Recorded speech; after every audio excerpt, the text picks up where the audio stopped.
આજે વાત કરવા જઈ રહ્યા છે ડેડિયાપાડાના ધારાસભ્ય ચૈતર વસાવાની। મિત્રો, આમ તો ચૈતર વસાવાનું નામ તમને જણાવવું કે એમની ઓળખાણ આપવી એ તો જરૂરી નથી। એ કોઈ નામના કે એમની વળખાણના મોહતાજ નથી। લગભગ પૂરું ભારત જાણે છે એમનું નામ, હું એવું માનું છું। આમ તો ગુજરાતમાં તો એ ટ્રેન્ડિંગ ચાલે છે એમનું નામ, પણ કદાચ પૂરું ભારત પણ જાણે છે મિત્રો, મને એવું લાગે છે। મિત્રો, અવારનવાર ડેડિયાપાડાની ચર્ચા થતી હોય, ગુજરાતના ધારાસભ્યોની ચર્ચા થતી હોય તો 100% એમાં ચૈતર વસાવાનું નામ આવે જ છે। માત્ર ચૈતર વસાવા એક નામ નથી મિત્રો, એક વિચારધારા બની ગઈ છે। અને ખાસ કરીને જ્યારથી એ ધારાસભ્ય બન્યા છે ને, ત્યારથી આદિવાસીઓ માટે એક ગર્વ બની ગયું છે। આદિવાસીઓની ભાષાને લઈને, આદિવાસીઓને જોહાર, જે જોહાર શબ્દ કોઈ નહોતું વળગતું એ આજે પૂરું ભારત જાણે છે।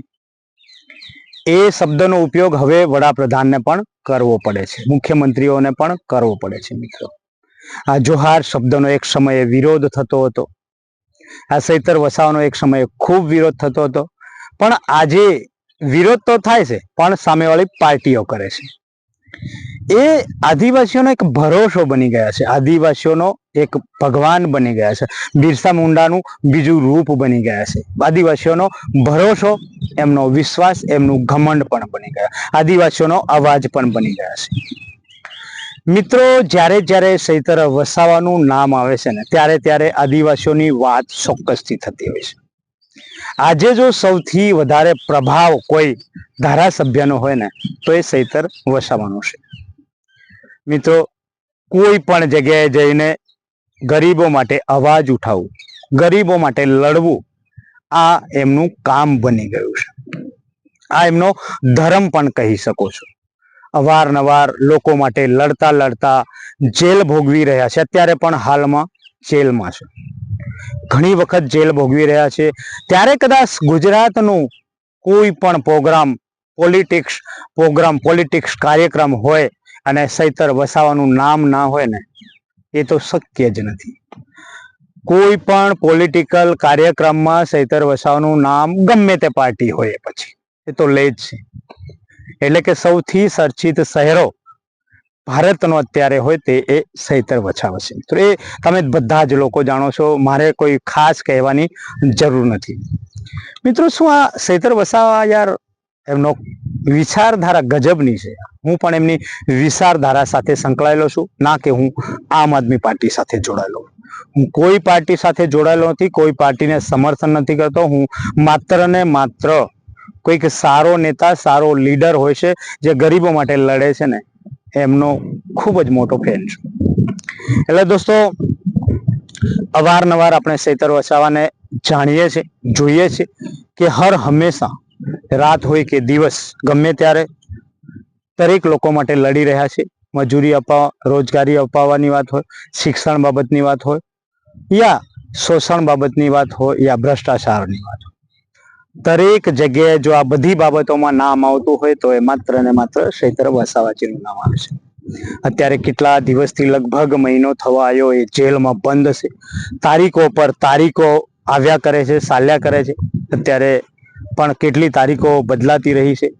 સરકાર કદાચ એમનો અવાજ દબાવવાની કોશિશ કરે છે, આ લોકોનું કહેવું છે, પણ હું નથી જાણતો મિત્રો, કેમ કે હું એવો વ્યક્તિ છે કે યાર લોકોની વાતો પર ક્યારે ભરોસો નથી કરતો। આપણા ડિસિઝનો, આપણા જે પણ રજૂઆત કે આપણે જે પણ જાણીએ છીએ એ પોતે અનુભવ હતો। હવે એમાં દોસ્તો એવું કે એ જે કર્મચારી છે, વન કર્મચારી, ફોરેસ્ટના અધિકારીઓ, એમનું અને એ કર્મચારીઓ સાથે શું થયું એ આપણે નથી જાણતા। આપણે તો માત્ર સોશિયલ મીડિયામાં વિડીયો જોઈને યા સ્ટેટમેન્ટ જોઈને જાણીએ છીએ, પણ ખરેખર એ ગુનેગાર છે યા નથી એ તો આપણે નથી જાણતા। એ વાત તો આપણે નથી કરતા મિત્રો। પણ ખરેખર જો દોસ્તો વિરોધ પક્ષ માટે, એટલે કે એમની સામેવાળી પાર્ટીઓને કોઈનો ડર હોય ને, તો એ ખૂબ ડર સતાવી રહ્યો છે આ ચૈતર વસાવાનું એક નામ। એ પછી વડાપ્રધાનની વાત હોય, વડાપ્રધાન અત્યારે પંજાબમાં જઈને પણ ચૈતર વસાવાની નામની માળા જપે છે, એમના નામ લઈ એમના પર ભાષણો કરે છે। ત્યારે ગુજરાતના અનેક જિલ્લાઓમાં જ્યાં જ્યાં દરેક પાર્ટીઓ સભાઓ કરતી હોય ત્યાં પણ એમની ખૂબ ટીકા ખૂબ વિરોધ પણ થતો રહ્યો છે અને થઈ જ રહ્યો છે. એમાં કોઈ બેમત નથી. પણ જ્યારે દોસ્તો કોઈ વ્યક્તિ કોઈના દિલમાં બેસી જાય છે ને, કોઈ વ્યક્તિ એને દિલથી પસંદ કરે છે ને, તો એ દિલમાંથી ક્યારે નથી કાઢી શકવાનો.